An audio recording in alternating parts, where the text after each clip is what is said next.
Bom, vamos começar nossa aula solidária, Júlia Lopes de Almeida, nossa segunda aula sobre a Júlia.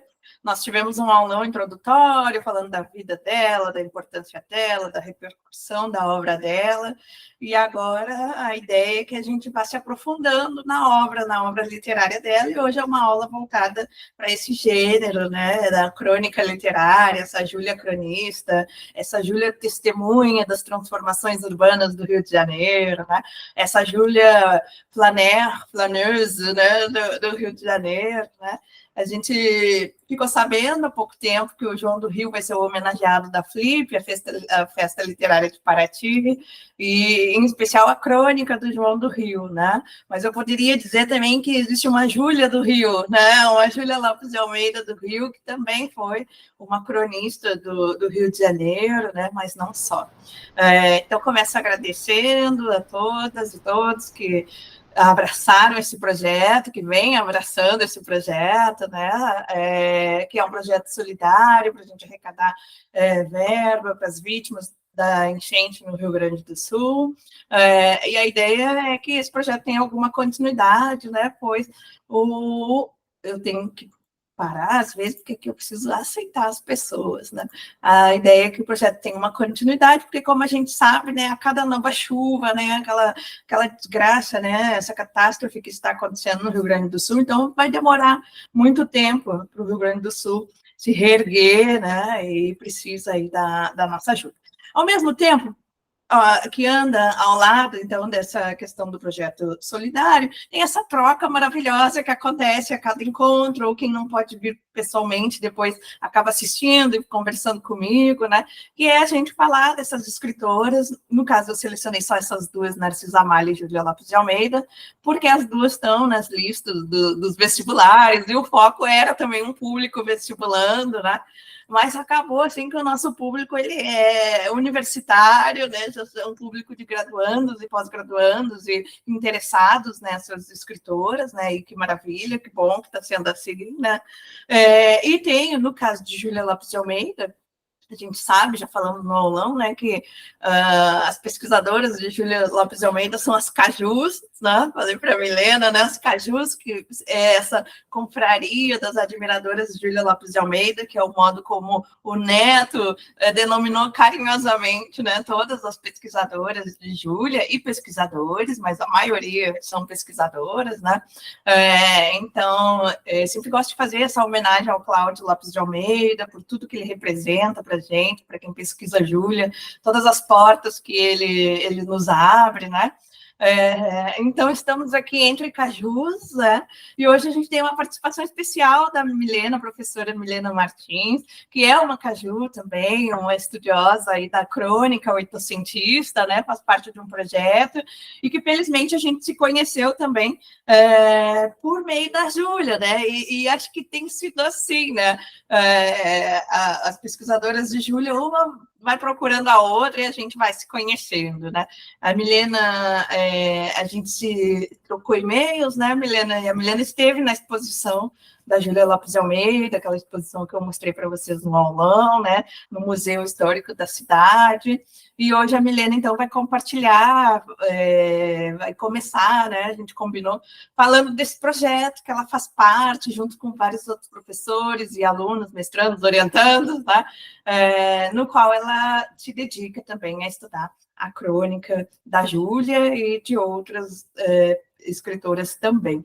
Milena, muito bem-vinda, fique à vontade, pode se apresentar, falar de você. Aqui é para ser bem informal mesmo, é uma aula, um bate-papo. Uhum. Depois eu faço a minha exposição, mas sempre fica um tempo a mais para a gente trocar e conversar.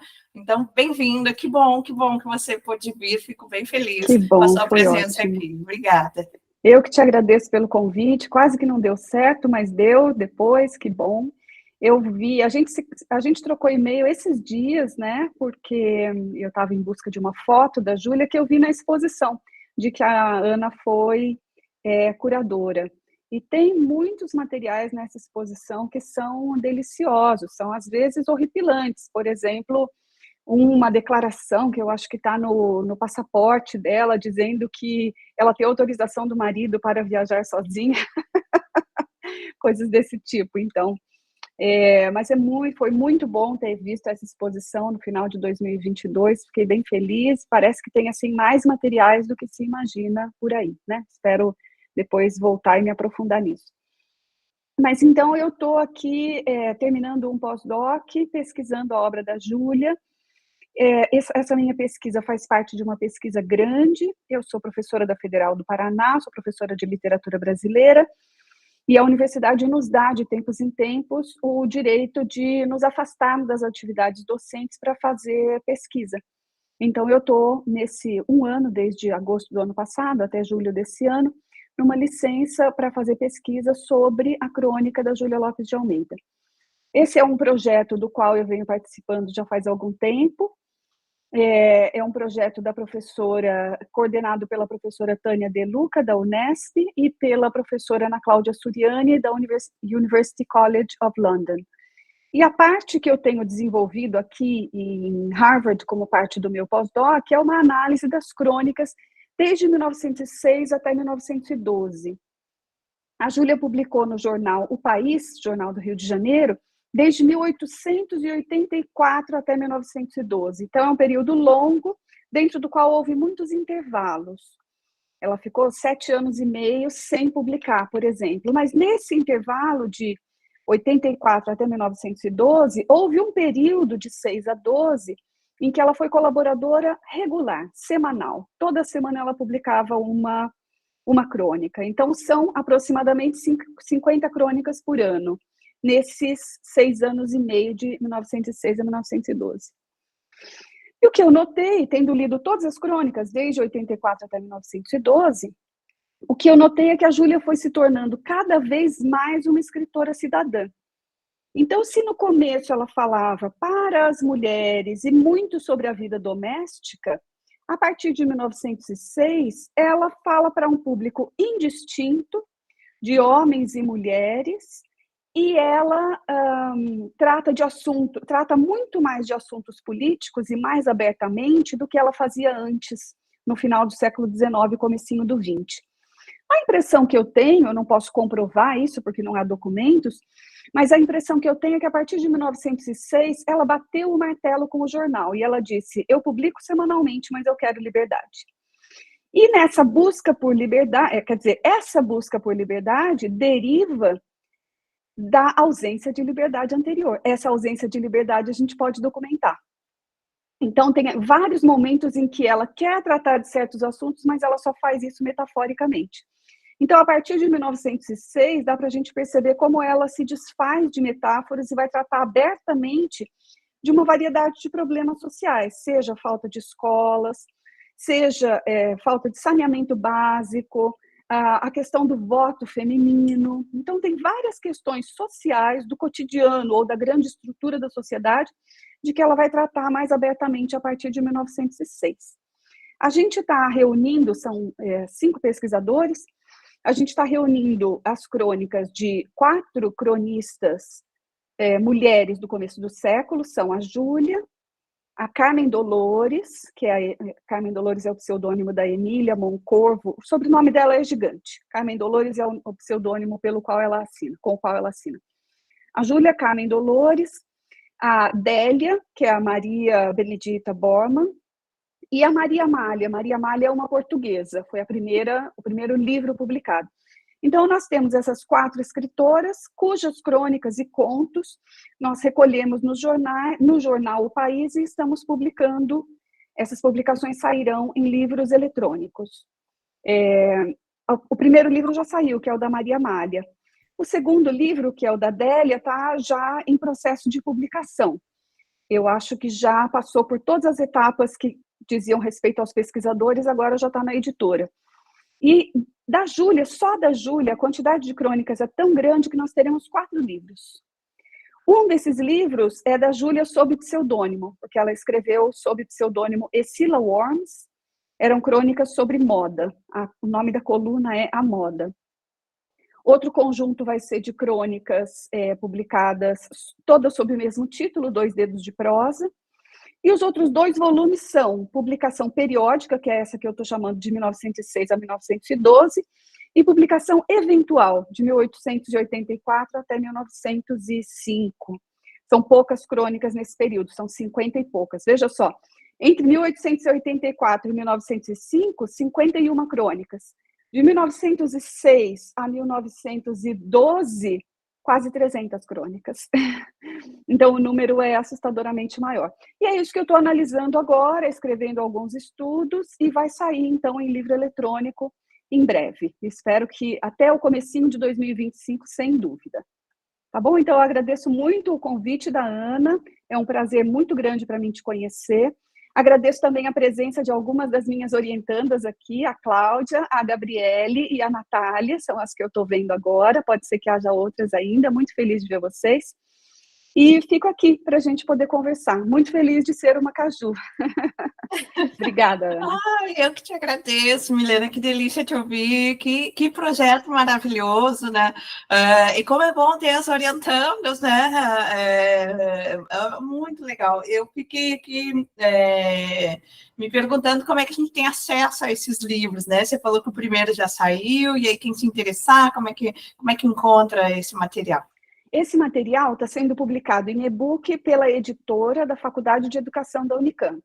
Nós temos um site para reunir tudo e ficar mais fácil. Esse site se chama Mulheres no País, só que país é com a letra Z, por causa do nome do jornal. mulheresnopaís.ftr.br.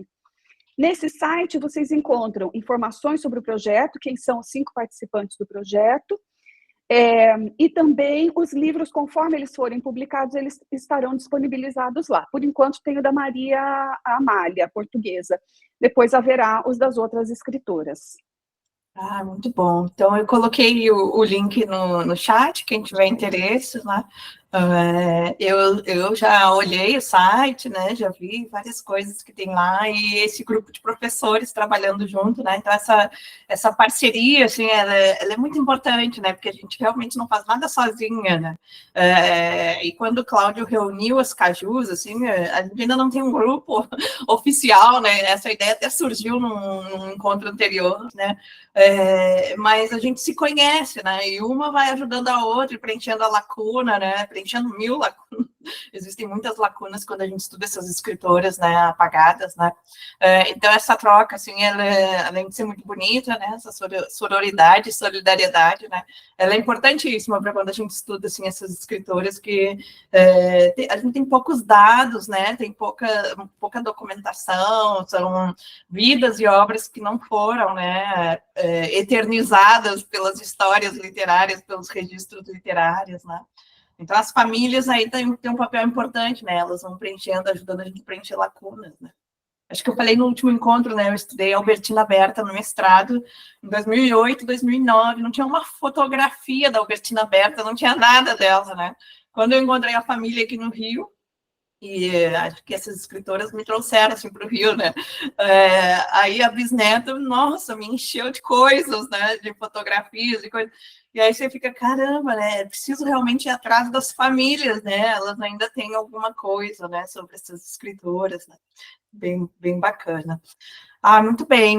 Obrigada, Milena. Espero que a gente fique em contato e aproveito para convidá-las, então, as orientandas também, né? A gente vai ter o evento na UF, o 19º Seminário Internacional Mulher e Literatura, que é o seminário do GT, o Grupo de Trabalho A Mulher na Literatura. Esse GT, em que fez parte a Zaide Musart, a Constância fez, né, que a Zaide faleceu em 2015, e que teve aí um papel importante, criando a editora Mulheres, né, na UFSC ali, pertinho, no Sul também, né, e hoje tem a Constância Lima Duarte, enfim, tem grandes nomes aí dessa crítica, posso falar assim, uma crítica feminista, né, uma crítica também de resgate desses nomes, dessas escritoras, né.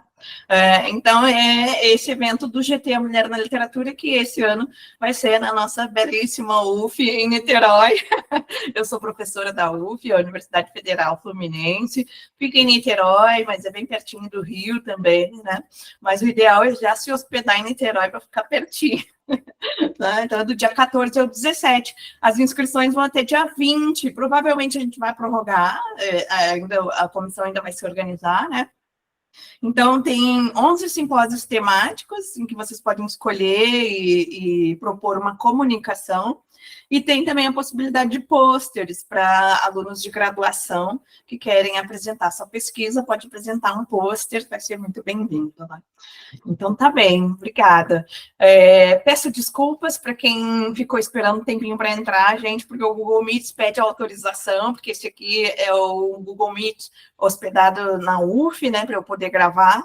Então, enquanto eu estava falando, eu não consegui dar autorização, então demorou um pouquinho, vocês podem ter perdido o início da fala da Milena e da minha fala, mas aí depois vou mandar a gravação para todo mundo, e aí quem quiser retomar esse iniciozinho pode retomar, tá bem? Eu vou compartilhar, então, o que eu preparei para hoje, né, para quem entrou depois, então, hoje é uma aula sobre a crônica da Júlia, né? Deixa eu ver aqui se eu faço direitinho essa partilha de tela. Eu fico de olho no chat, vocês podem escrever no chat, manifestar, como quiserem, mas também, como eu disse, né, isso aqui é um encontro informal, né, a gente sintam-se também à vontade para ligar o microfone, interromperem e falarem, né, e principalmente aquelas que já pesquisam a Júlia e podem também contribuir, né? Então, assim, vamos ver o que é possível, né, fazer hoje, porque, como a Milena disse, as crônicas de Júlia são muitas crônicas, né? São muitos assuntos que ela trabalha nas crônicas. Eu fiz um recorte, a ideia dos encontros é sempre não extrapolar 1h30, né? E vamos indo para ver até onde a gente consegue chegar, né? Senão, depois eu mando material para vocês, não vou atropelar a aula também. Então, para que vocês saibam, né, todas essas crônicas que eu trouxe hoje aqui para mostrar e falar da temática da Júlia, o que ela tratava nas crônicas, né, foram publicadas nesse livrinho aqui, Dois Dedos de Prosa. É um livrinho da Biblioteca Nacional, de uma coleção chamada Cadernos da Biblioteca Nacional. No aulão introdutório da Júlia, né, eu mostrei e apresentei esse livro. Vocês encontram o PDF para baixar gratuitamente no site da Biblioteca Nacional. Entrando no site, vocês logo vão achar dessa coleção Cadernos da Biblioteca Nacional. E o título desse livrinho é Dois Dedos de Prosa, o cotidiano carioca, por Júlia Lopes de Almeida. Então, foi daqui que eu tirei as crônicas, porque já tinha uma certa intimidade com essas crônicas, por ter organizado esse livro com mais 2 colegas lá da biblioteca. O que tem esse livrinho? Esse livrinho aqui tem 40 crônicas da Júlia, publicadas no jornal O País, que é bem esse perfil que a Milena estava falando, uma Júlia mais crítica, trazendo assuntos políticos, trazendo muita reclamação para o prefeito da cidade, né? E também, como eu disse, né, lá no início, né, a gente agora vai ouvir falar muito em João do Rio, por conta da Flip, autor homenageado da Flip. Os dois eram amigos, tinham uma relação, e o João do Rio acaba sendo conhecido como João do Rio por ser um cronista do Rio, né, esse flaner. Mas Júlia também era, né? Júlia também era essa flaneuse, digamos assim, né? Era uma cronista do Rio, era uma testemunha também da modernização da cidade do Rio de Janeiro. Então, também trouxe aqui essas crônicas para mostrar Júlia Lopes de Almeida como uma cronista do Rio de Janeiro, né? Porque, em geral, quando a gente fala em crônica, no gênero literário crônica, a gente sempre pensa em nomes masculinos, Machado de Assis, né? Olavo Bilac, enfim, uma série de nomes masculinos, e não pensa muito que mulheres eram escritoras de crônica. E tem várias escritoras que a gente conhece, até o romance, o conto, a poesia, mas não conhece o lado cronista delas, né? Raquel Queiroz, por exemplo, né, era uma cronista, né? Cecília Meirelles, Clarice Lispector, né? E Júlia Lopes de Almeida também. Até a crônica da Júlia também é um perfil menos estudado da Júlia. Júlia, né? Os romances têm sido mais estudados, né? Mas aos poucos isso tudo vai mudando, porque também hoje a gente já tem assim, muitas pessoas estudando a Júlia Lopes de Almeida, né? Então, isso é bem bacana de ver, acompanhar, né, esse processo, né? Então, assim, por conta da Flip, né, por conta da homenagem que a Flip vai fazer para o João do Rio, eu vou mostrar um pouquinho dessa relação, muito brevemente, né, da Júlia com o João, né? Então, eu fiz a brincadeira, né? Júlia do Rio e João do Rio, né? Os dois cronistas do Rio de Janeiro, né? De igual importância, né? Então, a gente tem, para além da amizade deles, né, a gente tem, na própria crônica da Júlia, comentários que ela faz sobre a obra do João do Rio, um comentário de uma Júlia crítica literária, podemos pensar assim, né? E eu trouxe 2 trechinhos, então, dessa crônica de 2 de fevereiro de 1909, que aí ela começa falando do João do Rio, e aí vai falar dos livros que recebeu dele, né? Então, ela diz, acabo justamente de receber 2 livros de Paulo Barreto, O Momento Literário, que ainda não folheei, e A Alma Encantadora das Ruas, em que estou há mais de meio deleitada pelas suas páginas impressionistas, movimentadas, ora trespassadas de ironia, ora pontuando ridículos, ora abafejadas por uma lufada de ideal e de poesia. A rua é a melhor escola que pode ter um escritor de observação. E ela continua desenvolvendo essa ideia do flaner, né, de que tem a rua, então, como o seu ponto de observação, porque João do Rio era considerado esse flaner, né, esse andarilho que vai andando pela cidade, e a cidade vai se tornando também tema da sua literatura, da sua crônica, né? Na mesma crônica, então, ela vai falar, né, vai fazer aqui uma espécie de crítica literária, né? Ela vai falar, a alma encantadora das ruas espelha cristalinamente a nossa sociedade. Não é um livro efêmero de estação, feito para ser lido com um sorriso e esquecido logo após outra leitura. É um livro que, na asa ligeira de sua fantasia, que passa planando pelas calçadas, leva impressas muitas cismas que internecem e muitas cenas que ficam, né? Então, assim, não é um livro, né, para você ler e acabou, né? E também essa ideia do sorriso, né? Porque é um livro que realmente vai espelhar a sociedade, né? Vai ter um diálogo, assim, também com o que a gente vai ver aqui da crônica da própria Júlia, né?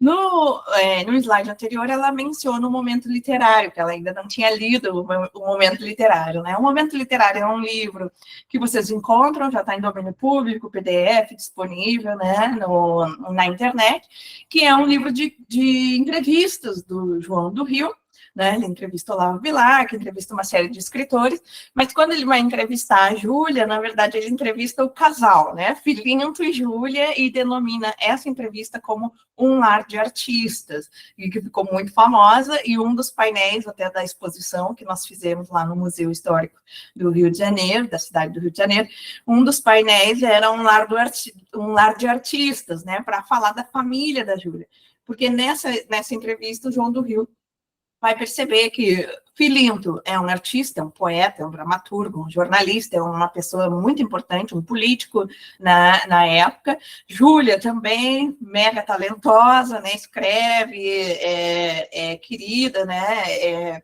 é requisitada, os editores encomendam coisas para ela e tudo mais.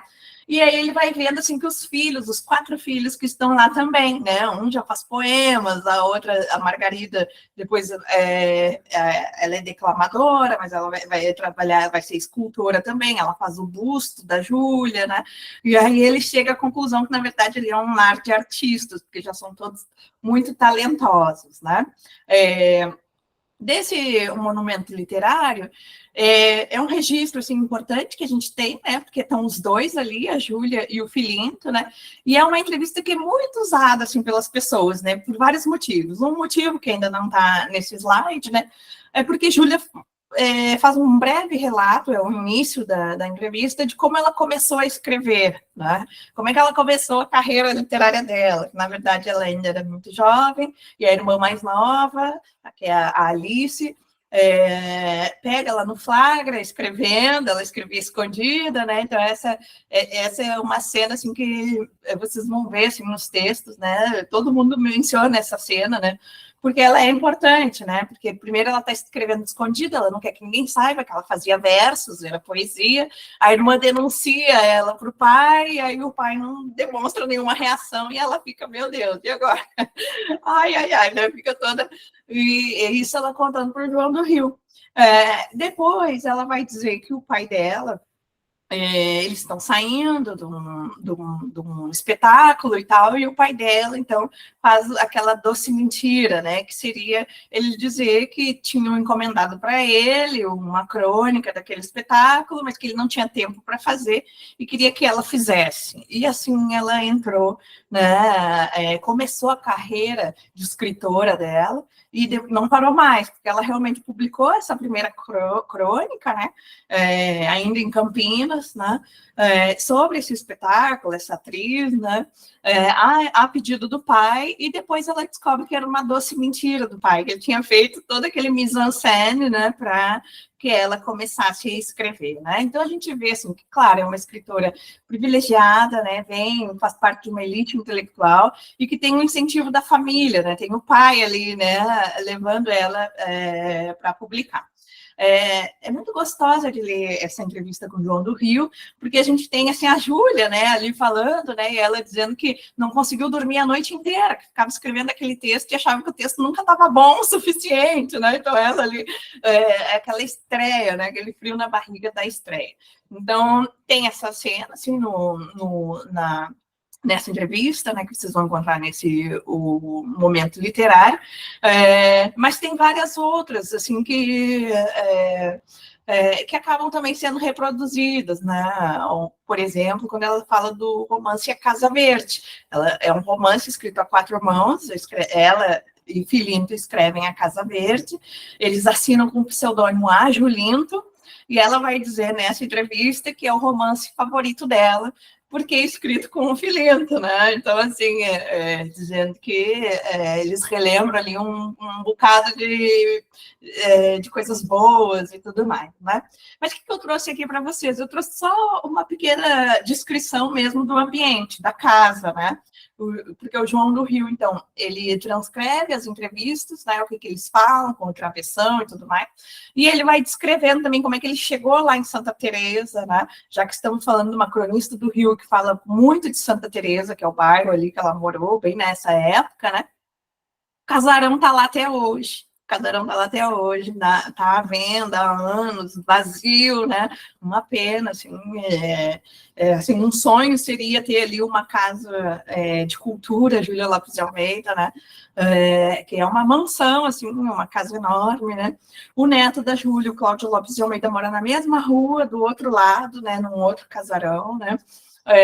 E ali nesse casarão nós tínhamos, né, esses saraus literários, o encontro ali dessa elite intelectual carioca, né?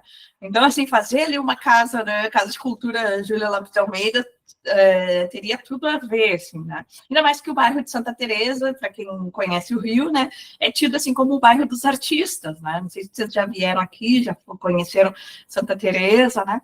Então, assim, então eu trouxe aqui esse registro, né? Que ele fala, então, estávamos na casa de Filinto de Almeida, um cottage admirável, construído entre as árvores seculares da estrada de Santa Teresa. Eu descera do tramway sob uma forte carga de chuva e enlameado, molhado, embaixo da branca escada de mármore, não sabia como explicar tão lamentável estado. Eu não sei se vocês já viram a fotografia do João do Rio, né? Assim, a figura dele, né? Dá para imaginar assim direitinho, assim, aquele homem chegando, né? Todo molhado, cheio de lama, né? E ele descrevendo isso, né? Na entrevista, né?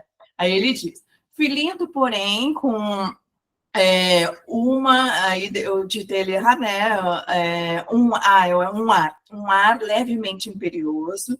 O seu ar, quando começa a simpatizar com alguém, tomara-me o chapéu e Dona Júlia sorria, cheia de bondade. Entre, ninguém vê, estamos combinados que ninguém reparará na má ação do temporal. E assim, ele entra. Esse trem passa lá até hoje. vocês podem vir aqui, pegar o trem, subir Santa Teresa com o bonde, né? Eu falo, o bonde, né, de Santa Teresa, custa R$20 para subir, para descer, não custa nada. Passa bem na frente da casa da Júlia, né? E olha que interessante, tem vários indícios aqui, né? Que outras pessoas já analisaram. O primeiro é denominar essa entrevista um lar de artistas, e não uma entrevista especificamente com Júlia, porque realmente não foi com Júlia e Filinto, né? E todas as outras entrevistas do momento literário, elas são bem específicas, é o Olavo Bilac, que é um nome, né? E aqui não, aqui é o casal, né? Daí o pseudônimo A. Julinto, Julinto é a junção de Júlia e Filinto, né? Então eles tinham lá uma coisa meio, né? Perdi o termo, assim, né? Mas uma coisa assim, meio os dois, né? Julinto, né? Uma parceria, né? Amorosa, mas também intelectual, né? E aqui ele fala na casa de Filinto, não é a casa de Júlia, né? Ou de Filinto e Júlia, né? É a casa de Filinto. E no aulão, vou retomar, a gente viu assim que, bom, Milena falou aqui do passaporte, né? O passaporte da Júlia tinha autorização do Filinto para ela viajar. Uma época que as mulheres precisavam da autorização para viajar, e uma época que as mulheres também não tinham direito à propriedade, né? E o Neto conta que esse casarão foi comprado com o dinheiro da venda da Falência, que foi um romance que vendeu muito. A família Medeiros já tinha vendido muito, já tinha tido 3 feições, né? E a Falência vendeu muito, então a Júlia ganhou muito dinheiro. E com esse dinheiro ela teria comprado o casarão, mas o casarão não é dela, é a casa do Filinto, né? Então a gente tem vários registros assim, de uma época, né? Que as mulheres tinham poucos direitos, né? Era isso que eu queria dizer. Né?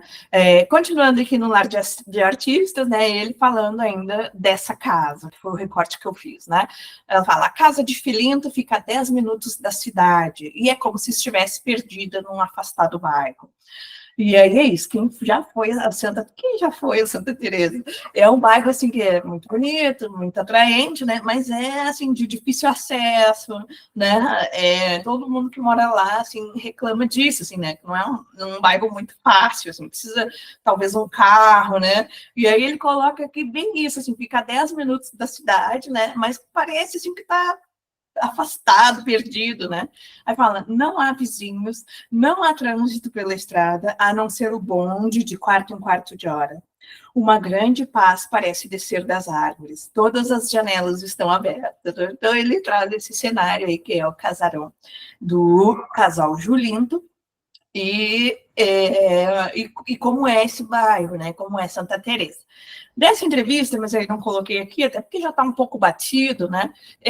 A gente tem aquela célebre frase do Filinto sobre a Academia Brasileira de Letras, que ele vai dizer, vai falar para o João do Rio, ele vai dizer, na verdade, nunca falei isso para ninguém, mas que o João do Rio pergunta para ele, né? A Júlia é um dos maiores romancistas do Brasil, né? E ele vai dizer, sim, ela é o maior romancista do Brasil. Na verdade, eu nunca falei para ninguém, mas não era eu que deveria estar na academia, era ela, né? O Filinto fala isso. Por que o Filinto fala isso? Claro, né? A Júlia não pôde entrar para a academia, né? Ele entra para a academia, mas não era uma decisão unânime dos acadêmicos a não entrada das mulheres, então tinha uma briga ali. Alguns acadêmicos, e o Filinto era um deles, né, era a favor da entrada das mulheres, e outros contra. Né? E o Machado de Assis era um desses contras, né? Então, assim, o Filinto, quando fala isso, não era eu que deveria estar lá, era ela, porque ele também lutou pela entrada das mulheres na academia, né? E outros autores também, né? Mas é um horror esse episódio, né? Muito paradigmático, assim, das exclusões de gênero, porque demora 80 anos para uma mulher poder se candidatar à academia. E a mulher que entra para a academia é Raquel de Queiroz, e tem uma literatura tida como máscula, né? Aquela literatura máscula, né? Então a gente começa a ver assim, muitos problemas, né? Nesses discursos que circulam aí em relação à autoria feminina, né? Então vamos lá, trouxe algumas crônicas, alguns assuntos assim que a Júlia trata, né, que vocês encontram então nessa seleção de 40 crônicas do livrinho da Biblioteca Nacional, né? Então a gente tem primeiro assim uma Júlia entusiasta da modernização, da modernidade, né? Ela em vários momentos assim mostra que ela mesma tem assim, um projeto de nação, né, que ela eu vou falando mais sobre isso, né, e que ela está assim, admirada, assim, como o Rio de Janeiro, a cidade do Rio de Janeiro está se transformando. E você sabe assim que o nosso modelo era Paris, né? O Rio de Janeiro queria ser uma Paris no Brasil. Porto Alegre queria ser uma Paris no Sul, mas São Paulo também fez transformações dentro de Paris, as transformações que ocorreram lá em Paris como modelo, né? Então, acho que tem várias cidades, né? Várias metrópoles do Rio de Janeiro, né? Queriam, né? Seguir, ser uma Paris, né? Ser uma Paris. E no Rio não foi diferente, né? A própria Júlia, ela sempre usa esse artifício, assim, de comparar a realidade aqui do Brasil com a realidade no estrangeiro, né? Eu também trouxe alguns exemplos sobre isso, né? Por conta da experiência que ela tem, ela conhece, né, a realidade no estrangeiro, mas também hoje, que a gente já tem uma visão mais crítica e decolonial, né, hoje a gente tem isso, né, a gente pode pensar ainda que é um Brasil muito voltado, assim, eurocêntrico, né, muito voltado para a Europa como modelo e tudo mais, modelo de civilização, né, e nós ali tentando atingir esse modelo. Mas na época, essas teorias decoloniais ainda não existiam, né, então a gente também não pode fazer nada muito anacrônico, né. Então, sobre o Teatro Municipal do Rio de Janeiro, né, que tem uma fotografia do Teatro Municipal, tá nesse livrinho, vocês vão baixar lá no site da Biblioteca Nacional. Quem vier ao Rio aí pode ir na própria biblioteca comprar o livro, né? Nós fizemos um caderno de fotografias aqui para ir ilustrando as crônicas da Júlia, né? E ela está entusiasmadíssima com a inauguração do Teatro Municipal. Depois ela vai ter uma peça, Quem Não Perdoa, encenada no Teatro Municipal, né? Na inauguração do Teatro Municipal. Então, assim, nossa, como é que a gente não conhece Júlia Lopes de Almeida, né? A gente pode pensar isso, né? Como é que eu fiz uma graduação, assim, ninguém nunca falou de Júlia? A primeira pessoa que falou de Júlia para mim, Milena, foi a Regina Silberman, né? Foi a Regina Silberman, que ela estava ainda num curso sobre o leitor, como é que o leitor aparecia, e ela usou uma crônica de Júlia para mostrar como a Júlia falava da leitura, né? Mas é isso, a gente não conhece, a gente está hoje aqui falando, as editoras agora estão interessadas, né? Mas há 10 anos, assim, ninguém nem queria publicar a Júlia. Ninguém nem queria publicar, gente. Era muito difícil, né? Mas por que eu estou dizendo isso? Então, essa escritora que teve essa peça encenada no Teatro Municipal. Quem Não Perdoa, vou ter que fazer uma aula só sobre o teatro, né? A gente leu Quem Não Perdoa na disciplina de mestrado e também na graduação. É uma peça muito feminista, assim, vale muito a pena ler. É uma peça deliciosa de ler e que é um soco no estômago, assim, né? Se alguém já leu Quem Não Perdoa, bota aqui no chat para eu dialogar, né? E essa peça foi encenada, então eu fico pensando, caramba, como é que lá em 1900 e poucos, né? Uma peça como Quem Não Perdoa, que tem o tema do feminicídio, da absolvição do cara que matou o marido, né? Então, assim, ela está ali discutindo tudo isso. E aí o final, eu não vou dar spoiler, porque a peça é sobre isso, mas o final, que seria, aí cada um vai ler, né? O final é surpreendente, né? Então aqui ela fala, abençoado dinheiro que se gastou naqueles mármores, naquelas pinturas, no ônix esmeraldino daqueles corrimões, nos bronzes e nos cristais daquelas lâmpadas, na execução do seu plano belíssimo. A cidade está radiante, tem mais um título de glórias para a admiração do estrangeiro e de orgulho para a satisfação próxima. Vejam aqui, né? Para a admiração do estrangeiro, né? A gente está muito voltado, assim, ainda para a Europa e de mostrar para a Europa que também somos civilizados, né? Toda aquela ideia, assim, de mostrar, assim, como o Brasil também está progredindo, né? Está se transformando numa nação civilizada, né? Por isso que eu disse, ela tem um projeto de nação em mente, né? E algumas pessoas já até analisaram isso, né? Outro registro que a gente tem ainda dessa admiração dela e das transformações do Rio de Janeiro, hoje, se você vem ao Rio de Janeiro, você desce na Cinelândia, tudo isso está ali, né? Você dá de cara com o Teatro Municipal, dá de cara com a Biblioteca Nacional, dá de cara com o Bar Amarelinho, né? Está ali o cinema, né? O Odeon, que não existe mais, mas esse cinema era bem importante na época, né? Teve teve um incêndio no Odeon, tudo isso está registrado nessas crônicas, né? Por isso que ela é uma cronista do Rio de Janeiro, uma testemunha também das transformações urbanas. Da Biblioteca Nacional, então, ela tem uma crônica em que ela vai falar da mudança de endereço da Biblioteca Nacional e como essa mudança ela foi feliz, né? A biblioteca agora tinha um espaço, né? Também à altura assim do Teatro Municipal, né? Realmente, se você for olhar a arquitetura dos dois assim, é muito onipotente, né? Uma coisa, um monumento assim, né? Arquitetônico, né? Então ela fala: não, enquanto a nossa Biblioteca Nacional se encolhia envergonhada e triste naquele sombrio casarão da Rua do Passeio, nunca me apeteceu ir ver as suas coleções de gravuras, de mapas, de livros iluminados, de numismática, etc. Hoje, que diferença, né? As coleções de moedas, né, e tudo mais. Então, hoje, que diferença? Então, ela tem um marco ali, registra, né, na crônica, essa transferência da Biblioteca Nacional para o lugar que ela está hoje, que a gente conhece hoje, né? Então, ela diz: venho exatamente percorrer todo o edifício da nova biblioteca. Então, ela é essa flaneuse, né, que está ali percorrendo, está andando pela cidade do Rio de Janeiro, né? Não é aquela mulher que está dentro de casa, né? Não, ela está na rua, né? Contradizendo toda uma ideia assim que a gente tem, né, de que as mulheres não eram flaneuses, né? Agora tem aquele livro, né, que traz todo esse debate, né, das mulheres que estavam, né, observando, registrando, falando sobre a cidade, né? Então, ela está lá na Biblioteca Nova, né, no edifício novo. Venho exatamente percorrer todo o edifício da nova biblioteca, desde as oficinas tipográficas e de encadernação, e da sala dos motores elétricos no porão, até os seus mais altos terrações, aos seus salões e galerias nobres, e a impressão recebida a cada novo aspecto dos vários compartimentos superiores era idêntica à de quem, saindo de um lugar acanhado e de atmosfera pesada, se visse, de repente, em plena claridade, bafejada pelo ar livre do mar. Então, tem um antes e um depois, né? Agora está tudo muito melhor. Em uma atmosfera sã, que desperta a vontade para as energias e para o gosto do estudo, né? Então, assim, a importância de ter uma biblioteca, né, que desperte esse gosto para o estudo, né? No início aqui, até antes da gravação, né, estava falando com a Milena, que está fazendo pós-doc em Harvard, né, e estava falando das bibliotecas que tem lá, né?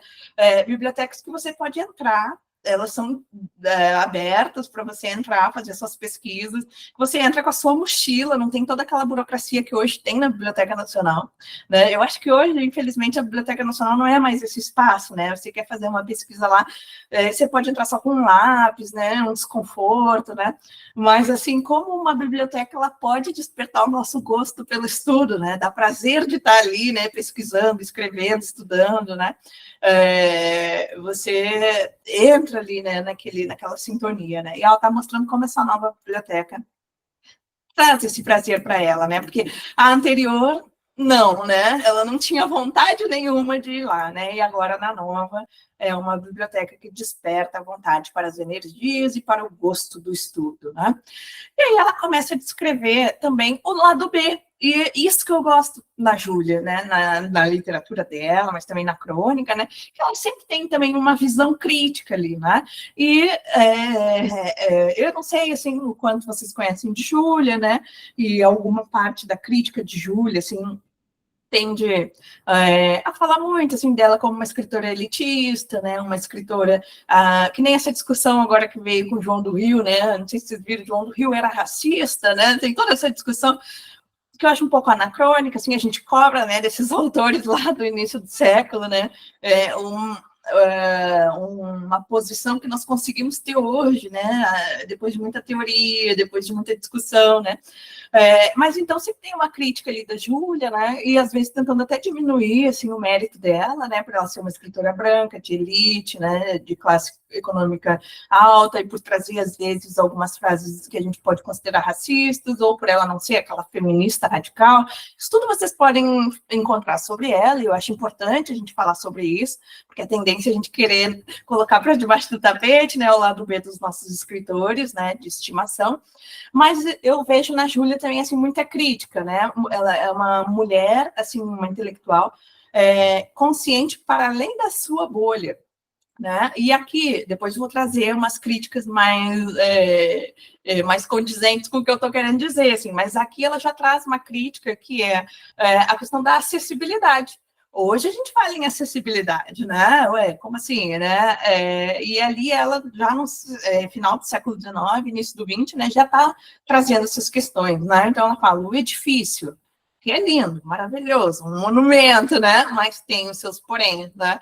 Cuja fachada é, a meu ver, uma das mais belas, mais grandiosas e serenas dentre todas as do Rio de Janeiro moderno, correspondia internamente ao que prometia no exterior, luxo e conforto, né? Então ela começa elogiando aqui. Isso para mim, que não galgo degraus com a lepidez e a pressa com que o fazia aos 20 anos, há nesse palácio uma particularidade extremamente desconfortável para o público, a sua larga escadaria exterior. E aí ela vai começar a falar dessa escadaria, né? Quem consegue subir essa escada? Realmente, se você for ver, né? Hoje você consegue entrar por trás, pela Rua México, e tem um elevador lá atrás, mas mesmo assim ainda não é 100% acessível, digamos assim, né? Então, ela continua. Por que nós não podemos imaginar que os frequentadores da biblioteca sejam só os estudantes, ainda não acometidos de canseiras físicas, né? Então, só os estudantes conseguiriam realmente subir aquilo, né? Parece-me lícito supormos que neste clima em que se envelhecem tão cedo, muita gente idosa, que é quase sempre amiga de leituras, e muita gente reumática lá lhe vá pedir uma hora de distração ou de elucidação. As escadas para os míopes, os gotosos, que tem gota, né? O meu sogro teve gota, gente, é um horror. Os gotosos, para os que tenham de recorrer a muletas, são sempre um motivo de susto, principalmente as largas escadarias sem corrimão, expostas à claridade, às vezes estonteadora de luz do sol pleno, né? Então, assim, ela já está aqui mostrando o problema de acessibilidade, né? Então, é muito moderno, é muito bonito, mas quem consegue acessar a biblioteca, né? E hoje a gente fala em etarismo, né? Hoje a gente fala nesses assuntos, né? Mas a Júlia, lá, antes mesmo desses termos existirem, né?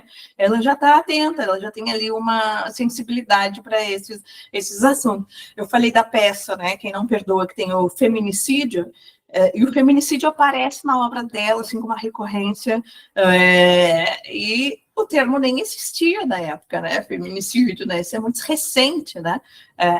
E a Júlia já está lá, né? Com esse olhar, assim, bem agudo, né? E sensível para essas questões. Como eu disse, né? Então ela está muito deslumbrada com essa modernização, com essa cidade em transformação e tudo mais, mas ela também mostra as ambivalências dessa modernização. E aí, um dos romances que entrou agora para a lista da FUVEST, né? Que é o que está movimentando as editoras, né? Vocês sabem, né? É o Memórias de Marta, da Júlia, né? O Memórias de Marta é um romance sobre o cortiço, tem um cortiço lá, ela está problematizando, trazendo uma visão crítica, né, das condições precárias dos cortiços, né, que viraram a moradia, né, das pessoas pobres, que foram afastadas, assim, dessa modernização deslumbrante, né, e o submundo ali do cortiço, né. Esse é um livro, um romance que é anterior ao Cortiço da Luísa Azevedo. Ele foi publicado em folhetim anteriormente. Depois ela publica em livro, um pouco depois. Aí ela vai publicar a Família Medeiros primeiro e depois Memórias de Marta, né? Então ela está atenta também às ambivalências da modernização. E quem acaba sendo prejudicado, né? São as pessoas de classes mais baixas, né? Então, eu trouxe aqui alguns exemplos em que ela mostra essa ambivalência, né? Esse é um trechinho em que ela vai falar que é preciso olhar para o lado B da modernização, né? Então, ela diz, diante de todos esses desconchavos, de todas essas balbúrdias e feios aspectos, nenhuma pena botada às glórias da sua cidade pode permanecer inerte ou indiferente. Então, você tem que falar do lado B, né? É isso que ela está dizendo aqui. Confessar erros e apontar com toda sinceridade defeitos que parecem incorrigíveis, se não é tarefa doce, é bem intencionada. Então, não é fácil, mas é uma tarefa bem intencionada, né? Vocês sabem ou para quem não sabe, né, eu vou falar, a Júlia é uma defensora, assim, da natureza. Ela fez curso de jardinagem, ela escrevia para o prefeito dizendo para arborizar cidades, que o Rio de Janeiro é uma cidade insuportável, um calor insuportável, que precisava das árvores para fazer sombra, né?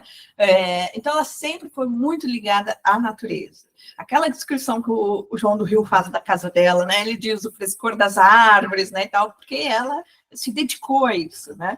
E ela fala, ela tem muito conhecimento, assim, de natureza, de espécies de plantas e tudo mais. Uma das coisas que ela fala na crônica é sobre as orquídeas, que o Brasil poderia ser uma referência nas variações, né, nas espécies de orquídeas. Então, assim, ela está muito inteirada nisso. E qual não é o dissabor dela ao se deparar com um impasse que é ou você moderniza ou você não desmata, né? Para modernizar você precisa desmatar, né? E isso aparece na obra dela, né? E aí ela compartilha com o leitor o impasse dela. Ela diz, gente, eu sou essa pessoa que sempre defendi, né, fui contra, né, o desmatamento. Vejam como é atual esse assunto, né? A gente está agora falando de desmatamento, essa catástrofe que teve em Porto Alegre, né? É um exemplo do que está por vir, né? De uma série de práticas ilegais ou legais, né? Mas que destroem o meio ambiente, que já estão nos trazendo prejuízos, né? Mas ela também se dá conta, ela tem um texto que é um relato de viagem, quando ela vai para o Espírito Santo. É um texto encomendado, ela vai de trem, na verdade, para o Espírito Santo, e lá ela se depara com essa contradição, né? Então, assim, ou você é a favor, né, das árvores, de manter a natureza, ou você moderniza, porque é preciso derrubar. Ela vai dizer, é preciso, ela diz, alguém tem que pagar pela modernização, né? Porque eu vou precisar derrubar, ela não se constrói trens por cima de árvores, né? Você precisa derrubar as árvores para construir o trem, para ligar uma cidade na outra, e ela compartilha com a gente esse impasse, né? Então, ela sofre todas as contradições ali, do lado bom, de você modernizar, mas também dos prejuízos, né? Então, aqui eu trouxe esse trechinho que vai falar dos automóveis. Vocês sabem também, ali é novidade, os automóveis estão chegando, né? E a cidade muda. Naquele livro do Rui Castro, Uma Metrópole à Beira-Mar, não sei se vocês já leram esse livro do Rui Castro, é um livrinho... Qual a idade do Cláudio? O Cláudio está com 94 anos, ele é um senhor assim, mais lúcido, dirige, dá carona, né, na exposição lá do museu, quem foi, né, olha, é lá em cima o museu, né, tem que subir. Ele vai, ele dirige, ele dá carona, ele bebe vinho, ele é o máximo, assim, né, sou assim, muito fã dele, assim, né, como ele fala, né, ele é engenheiro, ele não foi para esse lado das letras, né? Então, assim, ele virou o guardião da Júlia, porque quem era a Margarida, a filha de Júlia. A Margarida, que era declamadora, uma artista, né? Também escultora, fez os bustos de Júlia. Tinha um aqui no Rio, no Passeio, e um tá lá em Lisboa. O do Rio, não vai surpreender vocês, foi roubado. O busto de Júlia, né? Foi roubado e nunca foi achado. Virou matéria de jornal. Provavelmente derreteram, você sabe, pessoas derretem os fios de cobre e tal, né? Nunca mais acharam. E essa notícia ainda persistiu assim no jornal, né? Lembrando, assim, nunca se achou o busto de Júlia e tal. Mas em Lisboa continua, e aí tem a foto do neto lá com o busto e tal, que foi a Margarida que fez. Então, a Margarida morava nesse casarão onde mora o Cláudio, é um casarão que tem 3 casas independentes, então ela morava em cima, ele no meio, e embaixo era um outro inquilino. E quando ela faleceu, ela passou tudo para ele, tudo que ela guardou da mãe, né? Tudo. Tem uma biografia que a Margarida escreve sobre a Júlia, né? Então ele passou a ser o guardião das coisas da Júlia. O que ele fez? Ele doou boa parte para a ABL, a Academia Brasileira de Letras. Vocês conseguem lá acessar, tá na pasta do Filinto, porque o acadêmico era o Filinto, né? E alguma parte está com ele ainda. A ideia é que ele vai doar até né? Vai doar para a BL, né? Hoje o Cláudio é casado com a Beth Araújo. A Beth Araújo é minha amiga antes de namorar o Cláudio, né? Eu fui testemunha do flerte deles, né? Ela é uma atriz, arte educadora, maravilhosa, mora em Santa Teresa também, agora mora junto com ele, mas já morava lá. E ela tem vários projetos, assim, de levar a Júlia para a escola. Em Santa Teresa tem uma escola chamada Júlia Lopes de Almeida, uma escola municipal, né? Então, lá nessa escola, eu já fui lá com eles, tudo, né? Todo ano tem a Fliju, que é a Festa Literária Júlia Lopes de Almeida, e os pais participam. É lindo de ver, assim, uma escola pública, municipal, e muito bacana, assim, o projeto que eles fazem, né? Então, assim, aí eu até falei com a Milena, né, o contato hoje para acessar o Cláudio, né, via Beth, assim, porque ela é muito jovem, bem mais jovem, agora ela coordena tudo lá, e é maravilhosa. Ela vai estar no nosso evento Mulher e Literatura. Venham, gente, venham, vai ser 100% presencial, então tem que ser aqui. E a companhia de teatro dela, ela é atriz, né? Vai apresentar o teatro baseado nas crônicas de Júlia, né? Num dos dias do evento, né? Então, o João do Rio, não, né? O Rui Castro, né, nesse livro Uma Metrópole à Beira-Mar, que é o Rio de Janeiro, essa metrópole, né, vamos com essa Bahia aqui, né, um livro assim, bastante criticado, né, também, porque ele bate muito assim, no modernismo paulistano, que foi da hegemonia, né, a hegemonia do modernismo paulistano, com a Semana de Arte Moderna, né, porque é o que as nossas histórias da literatura registraram. Hoje, se eu falo aqui modernismo, todo mundo lembra da Semana de Arte Moderna, Mário de Andrade, Oswaldo de Andrade. Então, é isso que a gente chama de hegemonia, né, paulistana, né? E ele vai falar nesse livro que os cariocas já eram modernos muito tempo antes e naturalmente modernos. Quer comprar briga, né? Tudo bem, né? É briga de peixe grande, né? Mas é um livro assim que eu acho que tem muitos problemas, né? Mas ele traz um relato gostoso assim da época, né? E num momento, e acho importante também que o Castro Alves também traz esses nomes femininos, acho isso bem importante, né? Ele traz também esse registro, né? Ele vai falar da Júlia, ele vai falar da Albertina Berta, ele vai falar da Crisanteme, da Carmen Dolores, então ele traz esses nomes femininos, coisa que outros historiadores não fizeram, né? Ele é um biógrafo, né? Mas os nossos historiadores da literatura simplesmente excluíram a participação feminina, né?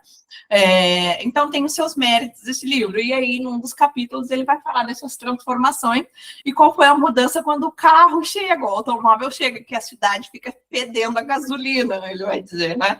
E ele vai contar também daquela revista Fon que existe, né? Que é justamente o barulho da buzina, porque agora a cidade mudou, se modernizou, nós temos os automóveis e é uma buzinada o dia inteiro, né?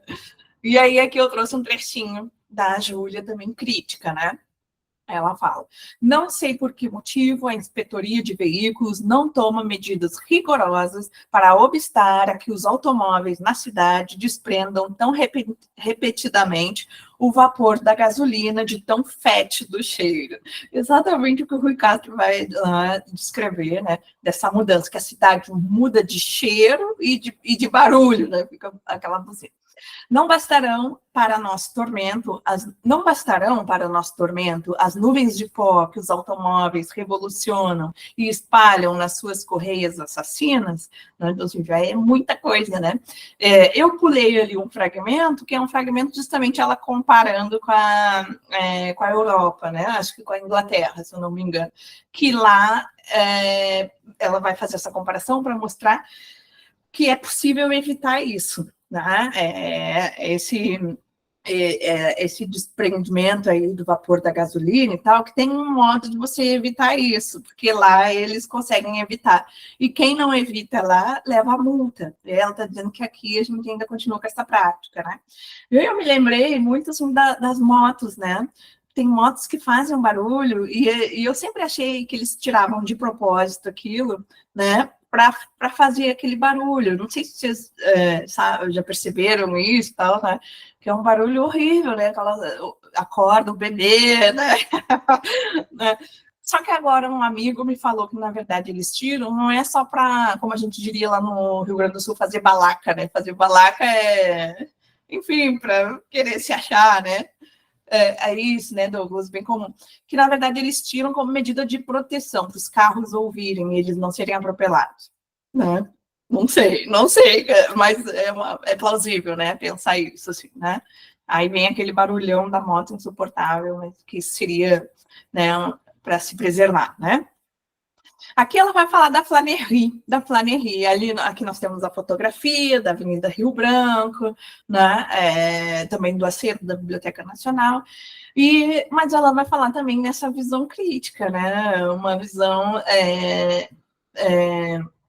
contrária àquele entusiasmo que nós vimos nos outros fragmentos, né? Então ela vai dizer: o prazer de passear acabou. Quem anda pelas ruas tem a preocupação aborrecida de observar constantemente em redor de si, visto que nenhum gesto de policial imperativo faria assustar qualquer automóvel que o ameaçasse. Isso é até hoje, né, gente? Não é aquela coisa de... nessa época, talvez um pouco mais, né? Porque o trânsito ainda estava se formando, né? Hoje a gente tem placa, tem leis de trânsito e tudo mais, né? Mas, assim, essa sensação do caos, assim, de não ter um policiamento, né, que pudesse gerir esse caos, né? E aí ela vai falar da Madame Catherine Mende, acostumada como está ao bulício de Paris, disse-me ter mais medo de atravessar aqui uma rua do que naquela capital, pela razão simplíssima de que os veículos aqui têm um movimento desigual e demasiadamente acelerado. Mas quem já foi a Paris sabe que o trânsito lá é horrível, muito caótico também, perigoso, né? Mas aí, daí essa comparação, né? Dizer, pô, você está comparando com Paris, que também não é nenhum modelo do trânsito perfeito, né? Mas aqui ainda é pior, né? Claro, ela sempre faz essas comparações e vocês podem dizer que isso é elitismo, enfim, mas a gente tem que pensar na época, né? Como a Europa ainda era o nosso modelo, né? A nossa literatura bebia na literatura europeia, né? Nosso olhar estava focado para lá, né? E um momento em que essas teorias mais decoloniais e tal ainda não estão imperando, né? Então hoje para a gente é mais fácil olhar e criticar, né? E dizer, né? Enfim, acho sempre bom ponderar isso, né? Outro tema que aparece, não só na crônica, mas aparece nos romances também, em Memórias de Marta, o pai da Marta morre de febre amarela, né? É a febre amarela, a tuberculose também, né? Mas por que eu trouxe essa crônica, né? Porque a gente vê assim, mesmo essa mulher, né, elitizada, né, ela está preocupada com a saúde pública, né? Ela dá um recado ali para os governantes, né, dizendo que não é o momento de economizar dinheiro, né, com saúde pública, né? É preciso erradicar a pandemia, o vírus, né? E a doença. E a gente viveu aqui agora há poucos anos, né, a pandemia da Covid, né, e passamos, assim, por uma situação muito parecida que chega a ser desesperador ler uma crônica de 1910, exatamente 100 anos, né, um pouco mais até, né, 110 anos, porque o Covid foi 2020, né, e ver que continuava atual, assim, o que ela estava falando ali, eu poderia estar falando para o governante agora aqui, né, que estava ali nesse momento da pandemia, né. Então, ela diz: extinguir o serviço de profilaxia da febre amarela? Mais jamais. Tem sempre um francesinho também, né? Como diria um francês que se sentisse fortemente vinculado a essa terra pelo coração ou pela convivência. E nós, então, que diremos? A febre amarela. Sim, meu senhor, a febre amarela. Ela já se foi, mas a sua sombra ainda se não dissipou de todo, e a razão para que lhe façamos guerra ainda por muito tempo, né? Então, ela quer que continuem as medidas protetivas, né, dessa doença, né? E aí continua. Ah, bom, não trouxe. Ah, que pena. Porque era para ter um outro slide ali, provavelmente eu não salvei. É a primeira vez que eu uso o Canvas, né? Quem está acompanhando sabe que eu estou me modernizando aos poucos, né? Sou da geração PowerPoint, da lâmina, sou da geração Gente, nem sabe o que é isso, né? Mas aí tem um outro trechinho que é muito, muito importante, que ela vai falar um recado para os governantes, que ela vai dizer, não é hora de economizar dinheiro com saúde pública, né? Somos da cartolina, é verdade. Ai, Vanessa, você tá aí. Eu comecei a aula falando que estava numa reunião muito burocrática, a Vanessa estava lá comigo, minha colega, né? Como a gente perde tempo com essas burocracias, né, dentro da universidade, né? Ai, se pudesse ficar só estudando, né? Só estudando, Júlia, né? Bom, mas vamos lá. Então, aí ela vai dizer isso, que não é para economizar dinheiro, que hora. Ela diz que é um crime o governo querer economizar dinheiro nesse momento. E aqui, gente, olha só, a Covid, né? Aquele início lá, a gente não sabia, não conhecia aquele vírus, né? Demorou a vacina chegar, né? E a gente via, assim, né? Os jornais e tal, tudo noticiando, tipo, uma preocupação econômica, né? E as pessoas morrendo, né? Então, assim, é um crime. Júlia tem 100% de razão. É um crime economizar dinheiro numa pandemia, né? Então, assim, fez muito sentido ler Júlia nesse momento, né? A guia que eu trouxe para compartilhar com vocês essa questão, né, de classe. Então, ela tem, assim, essa consciência, né, das desigualdades de classe. Isso vai aparecer em Memórias de Marta também, né? Memórias de Marta, a protagonista, que é pobre, mora no cortiço, vive em condições, né, subhumanas, né? Ela consegue ascender pela educação, pela profissionalização, vira professora, mas ela não tem direito a um amor, né? Então, assim, mulheres pobres, mulheres negras, né, elas estão interditas do amor romântico, né? E Júlia está lá já trazendo isso, né? Mostrando que no fim ela vai casar, só por casar, para fazer a vontade da mãe e tal, mas que o grande amor lá que ela teve, né, um momento muito bonito do livro, assim, ver essa protagonista apaixonada, né, ela não tem esse direito ao amor, né, porque ela se sente feia, ela não se sente no nível ali da outra mulher, né, que seria a rival dela e tudo mais, né. Ela realmente não tem direito a esse amor, né? E aqui é a desigualdade social, a desigualdade da justiça, não é a desigualdade social, né? Como a justiça tem 2 pesos e 2 medidas. Até hoje, a gente prende a mãe que rouba o miojo para a filha que está morrendo de fome, né? Mas não prende o que ela vai chamar dos ladrões de botas de verniz, né? Os políticos, os bilionários, né? O bilionário que atropelou e matou, né? Tem a mãe lá defendendo. Então, assim, até hoje a gente vê isso, né? Que o ladrão de galinha está preso, né? E os grandes criminosos de botas de verniz não estão, né? Então, eu trouxe aqui alguns trechinhos, né? Ela diz: os criminosos de melhor posição social deveria a justiça punir com mais desassombro, porque eles não têm a desculpá-los nem a ignorância que brutaliza os homens, nem a fome que alucina todo animal, irracional ou não.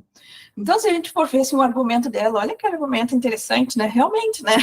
Essa mãe que foi lá, roubou um macarrão, né, para o filho, tá ali com a fome alucinando, né? Em busca de sobrevivência. E aí ela foi presa. Teve a outra que roubou o shampoo, né? Foi presa também. E os de melhor posição social, na verdade, eles deveriam ter uma punição ainda mais severa, né? Porque eles não têm essa desculpa, né? Condenar um ladrão de botas rotas, que são botas rasgadas, sujas, né, usadas, né? Condenar um ladrão de botas rotas ao cárcere e deixar passear o outro de botas de verniz reluzente pelos salões, segregar do convívio da sociedade um assassino analfabeto e desamparado, para consentir que outros assassinos bem vestidos circulem pelas ruas, se misturem a gente honesta, cortejando moças inocentes ou intervindo em negócios públicos, é fato que bradaria pela justiça, se além de cega, ela não tivesse também feito surda. Maravilhosa. A justiça é cega, é surda, né? O bem vestido, o ladrão de o criminoso, né, de botas de verniz reluzente, né? Eles estão lá, estão soltos, eles estão aqui do nosso lado, estão cortejando as nossas filhas, né? E enquanto o outro pobre coitado, né, não tem nenhum advogado para defender ele. Há poucos dias, né, saiu aquela notícia de um menino que ficou 2 anos preso, não sei se vocês acompanharam, e ele era inocente, né? O desespero daquele menino chorando quando recebeu a liberdade, né? E estava assim, um fiapo, eu vi assim, a fotografia dele, fiquei um fiapo, a gente mal sabe o que aconteceu lá nessa prisão durante esses 2 anos, e o cara é inocente, né? Então, assim, isso nunca aconteceria, né? Com alguém rico, alguém da elite, né? Outro tema também que ela traz, e que eu acho interessante a gente falar, me dizem se eu estou indo muito rápido, né? Porque estou empolgada, né? Por que é interessante? Porque a gente não imagina uma mulher falando desses assuntos. A gente imagina, nós aqui, né? Mas eles lá não imaginavam, né? E vários críticos da época, desde Narcisa Malha, que é anterior à Júlia, né? Falavam que não era para as mulheres entrarem nessa seara, né? Para Narcisa Malha, o que eles diziam? Que os poemas dela são muito bons e tal, quando não são políticos. Nos políticos, vou dar um conselho para a poetisa, não entre nesse assunto, deixa para os homens, né? Ainda bem que ela não obedeceu, Narcisa Malha, né? E fez poemas sociais, políticos, abolicionistas e tudo mais. A Júlia também é a mesma coisa, ela comprou briga com muita gente. Então, assim, por mais que ela tivesse assim, muito incentivo da família, acesso a espaços privilegiados, ela também sofreu hostilidade, ela também sofreu as adversidades da escrita de mulheres naquele tempo, né? A gente tem, por exemplo, o relato que é feito pelo Olavo Bilac, né, de um episódio em que Júlia está sendo difamada por um padre. Ele fala que encontrou viu um padre difamando publicamente Júlia, né? Ele disse que queria defender Júlia, porque é esposa do grande amigo dele, Filinto. Mas que depois ele pensou, não vou defender, é problema dela, ela quis ser escritora, quis ser pública, né? Ela que se defenda sozinha, né? Porque o Olavo Bilac está falando isso, ele está falando numa carta para a noiva dele, Amélia de Oliveira, que era poeta, e ele está descontente em ver o poema da Amélia publicado, então ele começa com uma série de argumentos para convencer a Amélia a não querer se tornar essa mulher pública, e ele dá o exemplo da Júlia, né? Por que um padre está falando mal da Júlia? E aí a gente pode pensar assim, na literatura dela, vários momentos em que ela critica a religião. Né? Então, assim, ela faz coisas bem absurdas assim, para a época, né? Mas com estratégia, né? Com jeitinho. Né? Posso dar um exemplo, assim, tem aquele conto Os Porcos. Alguém já leu Os Porcos aqui? Já? É um conto aterrorizante, né? Vocês vão lembrar que tem um momento lá que a Umbelina faz uma crítica à igreja. Ela diz que a igreja também abandonou ela, né? Então, e uma crítica que aí a Júlia que faz, né?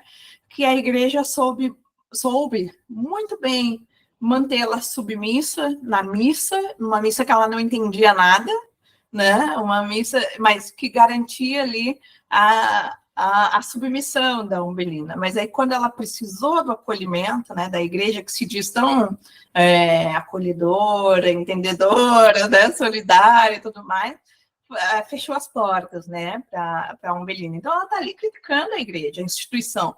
Né? Um padre vai ler isso não vai gostar nada, né? Então ela sofreu realmente bastante críticas, enfim, adversidade. Aqui ela está falando sobre desarmamento, a gente não imagina, quer dizer, já falei, a gente sim, né? Eles não queriam que as mulheres falassem desses assuntos, que são assuntos masculinos, tidos como masculinos, né? Então aqui ela está falando, e veja bem, isso voltou novamente, né, no governo Bolsonaro, quando começou essa discussão, né, de maior liberação das armas, porte de arma, posse de arma, né? Vocês lembram? A bancada da bala, não sei se, né? Todo mundo está lembrado disso. Então, assim, 100 anos antes, a Júlia já estava lá falando do perigo que é deixar uma arma na mão de qualquer pessoa, na minha mão. Eu dispararia essa arma várias vezes.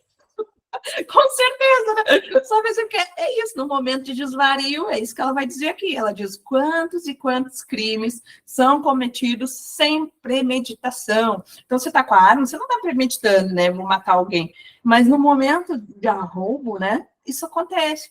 E aí ela vai dizer, o inocente, de repente, vira assassino, né? Pode ser lá o que acontece com o feminicídio, né? Esse marido que está lá cheio de raiva, quando vê, mata, e depois pensa que merda que eu fiz, né? Ou não, né? Ou foi bem premeditado, aí pode ser bem premeditado. Mas aí ela diz, então, quantos e quantos crimes são cometidos sem premeditação, só pelo recurso que, num momento de desvario impulsivo, um indivíduo encontra na faca pontuda que traz oculta na cava do colete, ou no revólver carregado que lhe pesa no bolso traseiro das calças, né? Mesmo a arma branca ou revólver, né, é sempre um perigo, porque a gente se descontrola, né, e pode acontecer isso. Então, ela é contra o armamento, né? Nessa crônica ela fala, né, que não é para as pessoas terem a posse ou porte de arma, sempre me confundo. Sobre a polícia, né? Também, eu já vi algumas pessoas assim, falando que tem dúvidas sobre o que ela fala da polícia e tal. Ela compara a polícia brasileira com a polícia inglesa, mostrando que a polícia inglesa é esse ideal de civilidade, né? E que a nossa polícia é muito mal preparada. Quando a gente também estava aqui, né?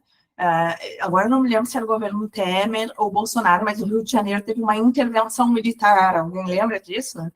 E aí, essa intervenção militar, a propaganda que faziam, né, que traria mais segurança para a população e tal, e que a gente sabe que não foi o que aconteceu, né? As meninas das comunidades, né, algumas meninas saiu na imprensa, foram estupradas por militares, né? Aconteceu muita coisa naquele período, né? E a Júlia aqui está falando de uma desmilitarização da polícia, um preparo emocional para a polícia, né? E uma educação também para essa polícia, né? Porque o policial acaba também sendo vítima desse sistema que brutaliza, né? É interessante ver, assim, essa crônica dela, ela tão inteirada nesse assunto, sabe? Dessa polícia mal preparada, né? Ou que sai disparando, né? Ou que não nos traz segurança, pelo contrário, né? Nos gera medo, né? Então, trouxe alguns trechinhos aqui para a gente ver. Ela diz, não podemos viver em uma cidade como quem vive em uma floresta, ao acaso do encontro de animais ferozes. E aí está falando da polícia. O organismo da polícia não pode ser só constituído pela força física, mas também pela força moral, que dá prestígio, que mantém a calma na cólera e a serenidade diante das provocações. Né? Ela vai desenvolver mais, trouxe vários fragmentos de uma crônica que é mais extensa, né? Mas que ela está mostrando ali que é preciso ter essa preparação, né? Psicológica também. Não é fácil, né? Não deve ser nada fácil, né? Ser policial. Qual será o meio de civilizar o nosso policial fardado e de lhe transformar os ímpetos nativos em ações de prudência e de respeito alheio e próximo? É isso, né? Claro, ela falar que tem que civilizar o nosso policial, né? Pode gerar aí, né? Frisson, né? Tudo mais, né? Mas ela está ainda naquela lógica de comparar com a polícia inglesa, né? E de que a Inglaterra, a Europa, de uma forma geral, é o ideal de civilização, né? Então, é esse o contexto, né? E aí, continua essa mesma crônica, de 1909, porque processos conseguiu a Inglaterra, aquela sua polícia modelar, que infunde a nacionais e estrangeiros, quer estes vivam na sua capital a vida inteira, quer lhe atravessem em um dia apenas as suas ruas tumultuosas, uma tamanha confiança na justiça das autoridades, na ordem da sociedade. Então, como a Inglaterra, né, consegue, né, você tem segurança na polícia, é isso que ela quer dizer, né, e aqui não, né, aqui a gente tem medo da polícia, em especial, né, as pessoas de classe mais baixa e os negros, né, que a polícia aí já tem um outro tratamento, e aí a gente já viu também uma série de episódios, né, em que a polícia realmente, como ela diz aqui, né, não mostra nenhuma prudência e respeito ao próximo, né. E aqui ela vai dizer, então, é indispensável que a nossa polícia se transforme, que a tenhamos como uma garantia e não uma ameaça, que ela seja para nós uma defesa e não um perigo, um elemento de vida e não uma possibilidade de morte. É preciso que não sejamos obrigados a fugir da polícia, mas para a polícia quando nos julgarmos em perigo, né? É uma longa crônica, ela desenvolve mais, assim, mas já dá para ter, assim, uma noção, né, dos argumentos que ela traz, né, para a gente pensar essa polícia, né? Essa polícia, assim, acompanha, claro, muito o Sudeste, Rio e São Paulo, né? Que é uma polícia bem violenta, né? São Paulo agora com Tarcísio, né? Que é o governador lá também, né? Toda essa política também dele avalizar essa violência, essa brutalidade dos policiais, né? Então a gente vê que há 100 anos, né? Há um século, ela já está ali. Trazendo essas questões para a gente pensar, né? Aqui, então, foi isso. Então, eu botei na ordem, errei a ordem só, né? Não deletei o slide que é da saúde pública que eu falei para vocês, que ela fala que tem feito aqui para combater a tuberculose. Não sei, não se contando com a iniciativa particular, não sei nada. Portanto, não há nessa questão da saúde pública despesas a diminuir, mas despesas a acrescentar. Então, são a tuberculose e a febre amarela, né, que ela vai falar em alguns momentos. Deixa eu ver se eu trouxe o outro. Trouxe. Que ela fala, nós ainda gastamos pouco com a higiene, aí está a tuberculose para provar. É outra inimiga escarniçada a guerrear sem tréguas nem cansaço. Se para isso for preciso gastar muito dinheiro, gastemos. A economia em tais casos é um crime pavoroso, indigno das nações civilizadas e dos governos hábeis. Né? Então, ali, quando a gente estava querendo economizar com a vacina do Covid, né, qual que a gente vai comprar, é duro, é um crime, né? Seguindo a lógica aqui da Júlia, né? Não é no momento, né? Depois tem outros assuntos mais citadinos, assim, né? Não vou ler todo esse, né? Já estamos chegando ao fim, mas em algum momento se cogitou a mudança do nome do Largo da Carioca para Marechal Hermes da Fonseca. E ela vai dizer que não tem que mudar o nome do Largo da Carioca. Já imaginou, né? Mudar. Ela vai dizer que por mais que mude, vai ser sempre o Largo da Carioca, né? Depois eu vou passar esse material para vocês, aí vocês podem ler com mais calma, né? Outro assunto, assim, que aí já estou chegando bem no fim, né, que eu gosto sempre de falar, que é a sororidade, né, também no momento que esse termo nem existia, né, mas Júlia, nas crônicas dela, a gente vê essa sororidade acontecendo. Por quê? Porque ela traz muitos nomes femininos, de escritoras, de cantoras, de atrizes, de várias artistas, né, mulheres, né, talentosas, né, ou ela dá notícia, divulga, ou ela traz uma breve nota, comenta, né? Coisa que talvez outro cronista não fizesse, né? Isso é importante a gente pensar, né? E aí a gente sabe assim que escritoras do Brasil inteiro mandavam para ela as suas obras, né? E garantiam pelo menos algumas linhas ali na crônica no jornal O País, que é um dos maiores jornais ali dessa época, né? Então ela fala de muitos escritores, né? No livro a gente colocou assim essas imagens, né? Que são algumas: Alta de Souza, Thalia, Júlia Cortines, Revocata de Mello, Edviges de Sá Pereira, algumas escritoras que ela menciona, mas ela menciona outras. Fala da Carmen Dolores, né? Ela vai visitar a Carmen Dolores já doente no hospital, depois fala da morte da Carmen Dolores, né? Então ela fala de cantoras, de atrizes, né? Então ela realmente abre espaço de apreciação dessas obras de autoria feminina, né? O que é bem importante.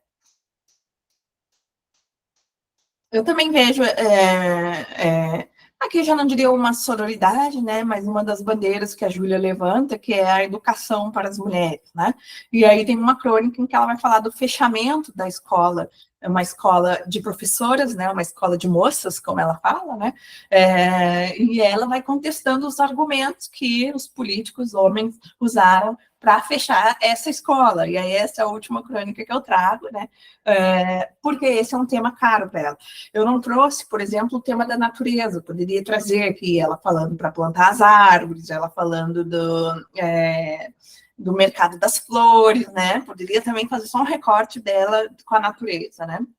ou várias outras coisas, porque realmente é muito rico, assim, né? Poderia fazer uma apresentação só dela crítica literária, né? Que ela vai dando essas apreciações das obras, dos escritores, das escritoras, né?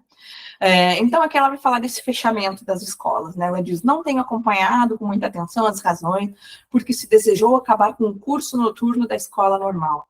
Mas, tendo lido, não me lembro em que jornal, que ele era frequentado por cerca de 700 alunas, vejo que esse curso era e é necessário à nossa população.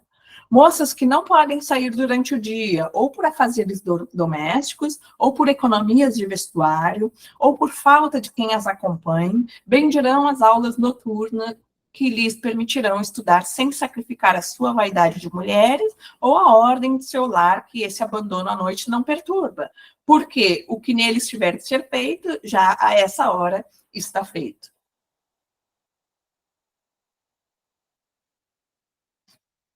Continua, mas aqui tem muitas coisas interessantes, né? Primeiro, assim, tinha essa escola, né? 700 mulheres, né? Escola de formação de professoras, né?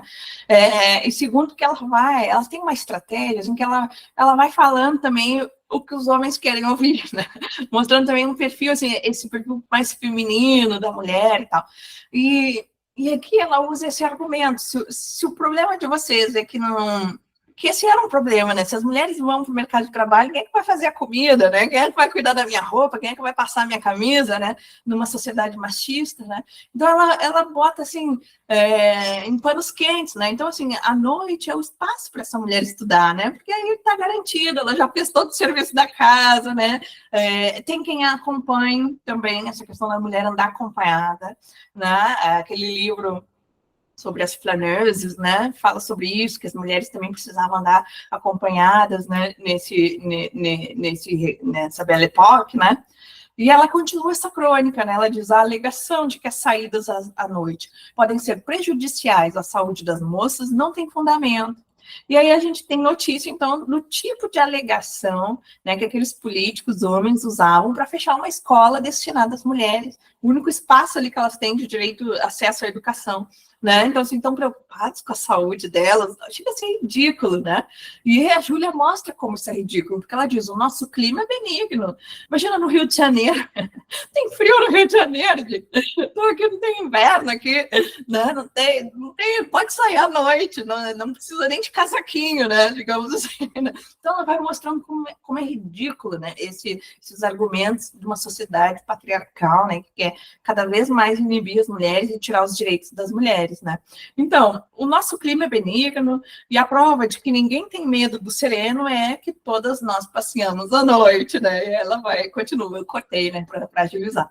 Fechar escolas, mas não aparecerá a todos natural que o nosso empenho seja exatamente de conversar todas, conservar todas as que temos e fundar mais, muitas mais, espalhando-as por todo esse Brasil enorme e inculto, né, conservar. Depois eu vou arrumar essas coisinhas que eu fui vendo e mandar corrigido para vocês, né? Então, assim, porque ela tem esse projeto de educar, né? Não só as mulheres, mas também esse Brasil inculto, né? É uma visão, assim, elitista, né? Que quem é do meio urbano, né? Sempre tem, assim, a racionalidade, o conhecimento e tudo mais, né? E aí vai educar, então, o sertão, né? E ela questiona, não há dinheiro? Crie-se um imposto para a instrução popular. Invente-se qualquer meio que a sustente e a difunda. Essa parece-me que deve ser a nossa melhor e principal preocupação. Então, ela ainda mostra o meio, né? Mais um imposto. Hoje a gente tem, né? Parte dos nossos impostos vão para a educação, vão para a saúde pública, né? Não sei bem como é que era a época, né? Mas ela está ali já mostrando que, primeiro, um argumento ridículo, que é a saúde, né? Sair à noite. E segundo, se não tem dinheiro, tem como dar um jeito, né? Basta querer. Mas eles não pareciam querer muito, né? Acabou. Então, deixa eu terminar aqui para a gente conversar. Então, foi esse o recorte que eu fiz, né? Ficou um pouco cansativo, acho que eu trouxe muitas coisas, né? Mas vejo que poderia ter muito mais, né? Poderia ter muito mais. Isso só nesse recorte de 40 crônicas, né? Da Júlia, né? Então, fiquem à vontade, se alguém quiser fazer um comentário, compartilhar alguma coisa, esse é o momento. Não conheço, mas imagino que ele tem 94, né? Aqui onde eu moro é bem comum. Ah, tá, era o outro assunto lá, né, Douglas? Quem quer falar? Quem quer falar alguma coisa?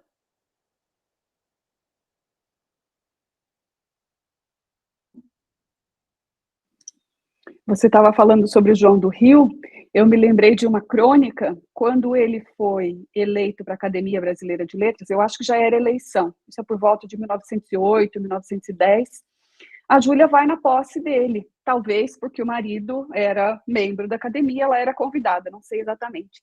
E aí ela escreve uma crônica dizendo que era uma vergonha que os acadêmicos não fossem à posse de um novo membro. E ela diz: aqueles que moram fora do Rio de Janeiro, eu até entendo. Mas, e ela diz, 14 que moram no Rio de Janeiro não foram à posse do Paulo Barreto. Como isso é possível? E ela estava falando sobre, em várias crônicas, sobre o desinteresse pela literatura. E ela acaba mostrando como a própria Academia Brasileira de Letras se desinteressava da literatura, não mostrando prestígio. E ela diz, a palestra, o discurso foi aplaudido pelo público, mas o público também estava ali para ver os acadêmicos. Todos estavam super bem vestidos, eles queriam ver os acadêmicos e eles não estavam lá. Então, ela não é membro da academia, mas ela puxa a orelha de quem é membro, dizendo como eles têm que se comportar. Eu achei essa crônica muito legal. Isso, muito bem, muito bom, né? O preconceito também, né? Que o João do Rio sofria, né? Porque por tudo ali, né? Cláudia, levantou a mão, Cláudia.